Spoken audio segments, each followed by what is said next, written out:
Nifty অ্যানালিসিসে আপনাকে স্বাগত জানাই। নিফটির আমরা শুক্রবার দিন ফাইনাল ক্লোজিং যেটা পেয়েছি সেটা হচ্ছে 24,750। যদি আমরা বৃহস্পতিবার দিনে ক্যান্ডেলের ক্লোজিং দেখি, সেখান থেকে নিফটি কী করে শুক্রবার -82 পয়েন্ট কিন্তু নিচে গিয়ে ক্লোজিং দেয় নিফটি। দেখো নিফটির জন্য ইম্পর্টেন্ট রেজিস্ট্যান্স কী বলেছিলাম, নিফটির জন্য দুটো ইম্পর্টেন্ট রেজিস্ট্যান্স কিন্তু নিফটিতে কাজ করছে। প্রথম যে রেজিস্ট্যান্স কাজ করছে সেটা হচ্ছে এই যে রেজিস্ট্যান্স জোন, যেটা হচ্ছে 25,055। ঠিক আছে, আর একটা যে রেজিস্ট্যান্স সেটা হচ্ছে এই যে ট্রেন লাইন, এই ট্রেন লাইন কিন্তু একটা ইম্পর্টেন্ট রেজিস্ট্যান্স হিসেবে কাজ করছে নিফটিতে।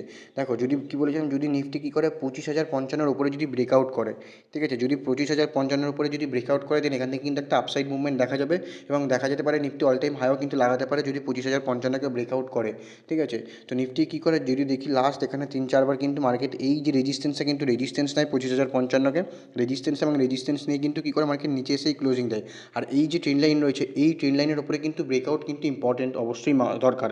ঠিক আছে, নিফটি যতবার যদি দেখি এখানে হাই লাগানোর পর থেকে যদি ট্রেন লাইনটা যখন টানা হয়েছিল, ঠিক আছে, তো নিফটি কী করে একবারই কিন্তু এই ট্রেন লাইনের উপরে কিন্তু ক্লোজিং দেয় এবং লাস্ট তার পরের 3 দিন কী করে নিফটি কিন্তু এই ট্রেন লাইনের নিচে এসে কিন্তু ক্লোজিং দেয়। ঠিক আছে, নিফটির জন্য ইম্পর্টেন্ট রেজিস্ট্যান্স সেটা হচ্ছে এই যে ট্রেন লাইন, এখনও কিন্তু যদি দেখি শুক্রবার কিন্তু ট্রেন লাইনের নিচে এসেই কিন্তু নিফটি ক্লোজিং দিয়েছে। তো নিফটি যদি কী করবে, যদি আপসাইড যাওয়ার হয় সবার প্রথমে ট্রেন লাইনের উপরে ব্রেকআউট করতে হবে এবং ব্রেকআউট করার পর এখানে সাস্টেন করার পর যদি 25,055 লেভেলটাকে যদি ব্রেকআউট করে দেন এখান থেকে কিন্তু একটা ইম্পর্টেন্ট রেজিস্ট্যান্স দেখা যাবে ক্লোজিং বেসিসে। ঠিক আছে, যদি এটাকে ব্রেকআউট করে নেক্সট রেজিস্ট্যান্স বেরিয়ে আসবে ক্লোজিং বেসিসে, সেটা হচ্ছে 25,222। যদি 25,222কে ব্রেকআউট করে তাহলে নেক্সট যে রেজিস্ট্যান্স বেরিয়ে আসবে সেটা হচ্ছে 25,555। যদি 25,555কে ব্রেকআউট করে দেন নেক্সট যে রেজিস্ট্যান্স বেরিয়ে আসবে সেটা হচ্ছে কিন্তু অল টাইম হাই রেজিস্ট্যান্স কিন্তু বেরিয়ে আসতে পারে। ঠিক আছে, প্রিভিয়াস যে হাই লাগিয়েছিল সেই হাইয়ের কাছে কিন্তু মার্কেট যেতে পারে, কিন্তু তার জন্য ইম্পর্টেন্ট সেটা হচ্ছে 25,055 লেভেলকে ইম্পর্টেন্ট মানে স্ট্রং ব্রেকআউট করতে হবে। ঠিক আছে, যেহেতু যদি দেখি নিফটি রেজিস্ট্যান্সের কাছে যায়, রেজিস্ট্যান্সের কাছে গিয়ে এখানে যদি দেখি একটা চ্যানেল বানায়, ঠিক আছে, এই যে 25,055 থেকে আর এই যে 24,555 এখানে একটা কিন্তু চ্যানেল ফর্মেশন করেছে। ঠিক আছে, নিফটি যদি দেখি এই যে রেজিস্ট্যান্সের কাছে আসে, রেজিস্ট্যান্স থেকে ব্রেকআউট করে এবং ব্রেকআউট করার পর যখন মার্কেট কী করে এই রেজিস্ট্যান্সের সাপোর্ট হিসেবে কাজ করে এবং সাপোর্ট হওয়ার পরে মার্কেট কী করে এখানে কিন্তু কনসোলিডেট করে। ঠিক আছে, যদি দেখি টানা 7-8 দিন কি 10 দিন ধরে মার্কেট কিন্তু এই চ্যানেলের মধ্যে কনসোলিডেট করছে। ঠিক আছে, যদি উপরে যাওয়ার হয় সবার আগে কী করতে হবে, এই ট্রেন লাইনের রেজিস্ট্যান্স এবং এই যে রেজিস্ট্যান্স এটাকে ব্রেকআউট করতে হবে। এখানে ব্রেকআউট করার পর যদি সাস্টেন করে দেন এখান থেকে নেক্সট যে রেজিস্ট্যান্সগুলো বললাম নিফটিতে, সেই রেজিস্ট্যান্স কিন্তু দেখা যেতে পারে ক্লোজিং বেসিসে। এই যে রেজিস্ট্যান্স রয়েছে এই রেজিস্ট্যান্সকে যদি ব্রেকআউট করতে না পারে, দেখা গেলো কন্ডিশন এটা হলো যে নিফটি কিন্তু এই রেজিস্ট্যান্সকে ব্রেকআউট করতে পারলো না, তাহলে নেক্সট যে সাপোর্ট বেরিয়ে আসবে সেটা হচ্ছে কিন্তু এই যে সাপোর্টটা, যেটা হচ্ছে 24,550। যদি নিফটি 24,555 উপরে যদি কনসোলিডেট করতে থাকে তাহলে কিন্তু এখানে আপসাইড মুভমেন্ট দেখা যেতে পারে। ঠিক আছে, হয়তো ছোটো ছোটো মুভমেন্ট দেখা যেতে পারে।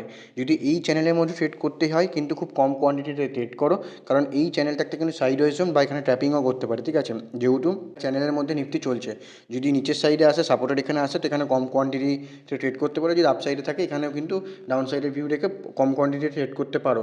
কিন্তু যদি মার্কেট কী করে 24,555 উপরে যতক্ষণ মার্কেট রয়েছে ততক্ষণ কিন্তু মার্কেট অফ সাইডে যাওয়ার চান্স রয়েছে। ঠিক আছে, যদি মার্কেট কী করে 24,555 এই লেভেলটাকে যদি ব্রেকডাউন করে দেন এখান থেকে কিন্তু ডাউন সাইডের ভিউ বেরিয়ে আসতে পারে। ঠিক আছে, যদি এই সাপোর্টকে ব্রেকআউট করে, যদি স্ট্রং সাপোর্ট, কারণ এই যে রেজিস্ট্যান্স ছিল এটাকে ব্রেকআউট করে এবং ব্রেকআউট করার পর কিন্তু মার্কেট এই সাস্টেন্স কিন্তু এই যে সাপোর্টটা রয়েছে এই সাপোর্টকে কিন্তু মার্কেট সাস্টেন্স করছে এবং রেসপেক্ট করছে। ঠিক আছে, যদি ক্লোজিং বেসিসে এর নিচে ব্রেকডাউন করে দেন এখান থেকে কিন্তু ডাউন সাইডে মার্কেট আসতে পারে। ঠিক আছে, নেক্সট সাপোর্ট যে সাপোর্টগুলো সেই সাপোর্ট অবধি কিন্তু আসতে পারে। যদি 24,555কে ব্রেকডাউন করে তাহলে নেক্সট যে সাপোর্ট বেরিয়ে আসবে সেটা হচ্ছে এই যে সাপোর্টটা। ঠিক আছে, যেটা হচ্ছে 24,222। যদি 24,222কে ব্রেকডাউন করে তাহলে নেক্সট যে সাপোর্ট বেরিয়ে আসবে সেটা হচ্ছে 24,055।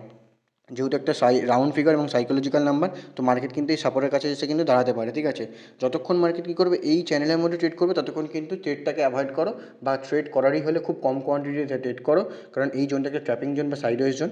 ঠিক আছে, উপরে যাওয়ার হয় যে রেজিস্ট্যান্স সেই রেজিস্ট্যান্সকে ব্রেকআউট করতে দাও, আর যদি নিচে আসার হয় মার্কেটকে তো মার্কেটকে যে সাপোর্টটা বললাম সেই সাপোর্টকে ব্রেকডাউন করতে দাও। ঠিক আছে, যতক্ষণ এর মধ্যে থাকবে ততক্ষণ কিন্তু এখানে মুভমেন্ট সেভাবে নাও দেখা যেতে পারে।